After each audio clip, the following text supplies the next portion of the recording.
The 20th Fleet didn't retreat in silence. It retreated with guns blazing, bleeding fire and fragments into the void as faceless warships pressed closer like a closing tide. Orders came in broken bursts through static. Fall back. Cover the wounded. Drag the survivors out of the killing field. One volley at a time. Escorts formed a ragged screen, dumping missiles into the dark, snapping point defense at incoming torpedoes, buying seconds with every burst.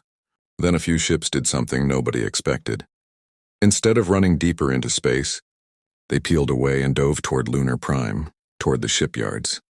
Lunar Prime was ringed with industry, shipyards in orbit, shipyards on the ground, steel cathedrals built to birth fleets and feed wars. The battered ships limped in for emergency docking, repairs, resupply, anything that might keep them alive. No one knew that choice would become one of the greatest strokes of luck in the entire war. On the surface, the GSF garrison was already moving.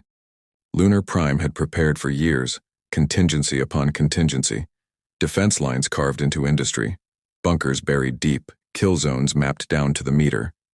These weren't tired militia. They were trained, well-equipped, and far more numerous than the faceless expected. Soldiers built for siege, ready to fight in the shadow of their own factories. And then the planet showed its teeth. Hidden emplacements, ground-to-space weapons, rose from armored doors and camouflaged pits, their barrels and launch rails aimed at the sky. The plan was simple and brutal.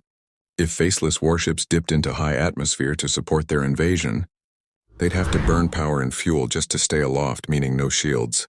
Bare hulls, exposed and heavy, targeting solutions locked. Capacitors screamed.